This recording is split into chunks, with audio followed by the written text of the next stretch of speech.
It was about tea time, and I was having my afternoon nap with Zanzibar, my cat, when we both woke up with a start. The noise outside was deafening. Through the window, I could see dozens of witchkins and wizlets running wild all over the road. They were swinging from tree branches, trampling on the flowers, and yelling really loudly. "What's going on, Zanz?" I asked. "School isn't out. It's not even spring break. Surely those little witchkins are meant to be in school, studying for their spelling tests." Zanz crept out of the cave and went to investigate. He was back in seconds. "Bad news, Heckerty," he said. "It's Buster, the bus driver. He's had an accident and there's no one to take the kids to school." "Oh, how awful! Buster is a great brown bear who's been driving the Spellbound school bus for years. The children behave when they're with Buster because they respect him and always do as he says. You see, Buster was a rescue bear from a circus where he used to have to dance with a chain round his neck, which made it very red and sore. Then Katerina Caterer rescued him and looked after him in her clinic. When he was well again, the chief wizard put him in charge of the school bus. Everyone says there couldn't be a better driver." "They say Buster had a nightmare," explained Zanzibar. "He was dreaming he was back in the circus and was so scared he jumped out of bed and fell down the stairs and broke his leg. So now he's back in the clinic, Heckerty," said Zanzibar, "and there's no one to drive the school bus, and the chief wizard is looking for someone to take over until Buster is better." "Well, you know, the chief wizard has never had any confidence in me ever since I knocked him down when my broomstick went out of control. If I could drive the school bus till Buster was better, then maybe the chief wizard would trust me again and let me try out some of the latest wands and spells, and that would be wonderful." "But Heckerty," said Zanzibar, "you've never driven a bus before. Surely you need to take some lessons and pass a test." Zanzibar is always such a practical cat. He once auditioned for T.S. Eliot, but was beaten to the part by McCavity. But that's another story. "Nonsense," I replied. "If I can fly upside down on a bumpy broomstick, it can't be difficult to drive a bus the right way up. Come on, I'm going down to the bus station to apply for the job."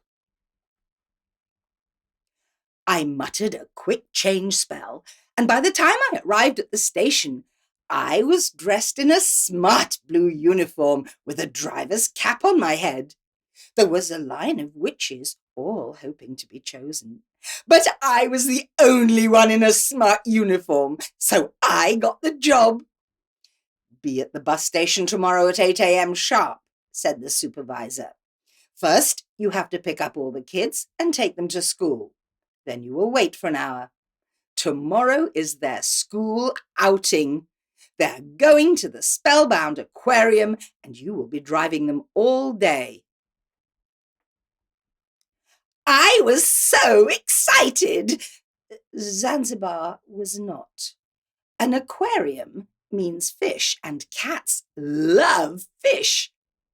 But an aquarium also means water, and lots of it. And Zanzibar hates anything to do with water.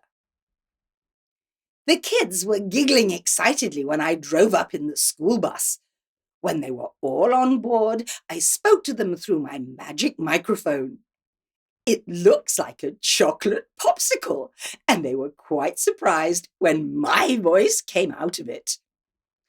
I am Heckerty, your new bus driver, I said. Listen carefully, because I have just 2 rules. People who are good have a wonderful time. People who aren't could be turned into wriggly worms. Is that clear? Yes, Heckerty, they replied. They all fastened their seat belts and were very well behaved all day. Well, nearly all day. We were inside the aquarium when things began to go wrong. Wendy is a very small witchkin, and she had woken up that morning with a large red spot on the end of her nose. Willy Wizlet was sitting next to her, and he started to bully her and make fun of her, and she was in tears when we arrived at the aquarium. I tried to comfort her and tell her to ignore Willy, but she just nodded and went off by herself. She refused to stay with the other kids. And that was what caused the trouble. She still had tears in her eyes and did not notice that she was right in front of Oscar the Octopus's window.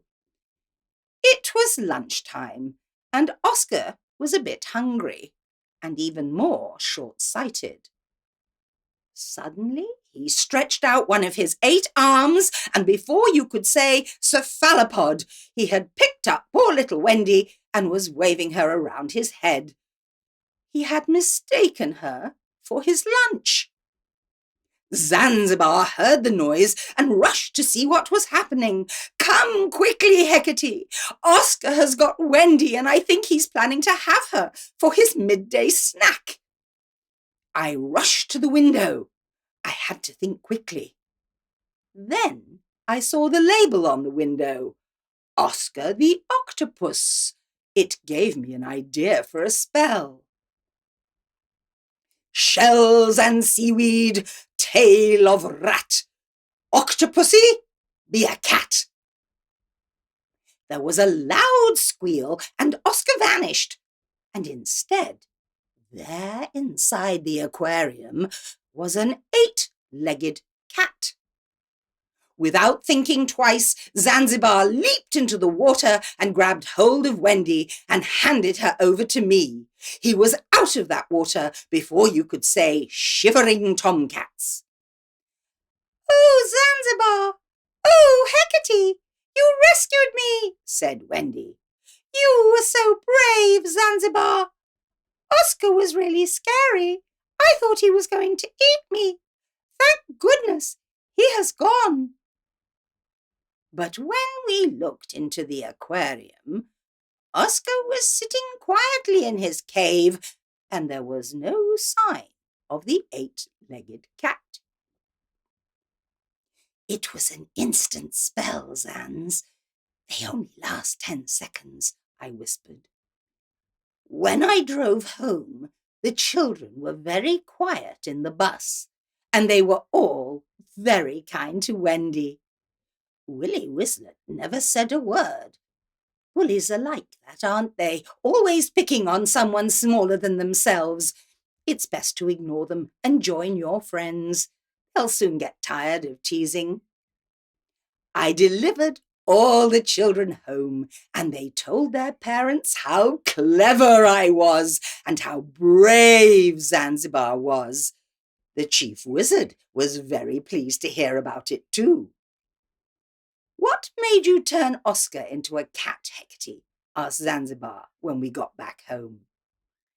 It said Octopus on his window label, and that made me think he might make a good cat, I replied. Oh, Heckerty, you are wonderful, Zanzibar laughed. Octopus only has 1 S, not 2. You never were any good at spelling, were you, Heckerty? But thank goodness you can be very good at spells.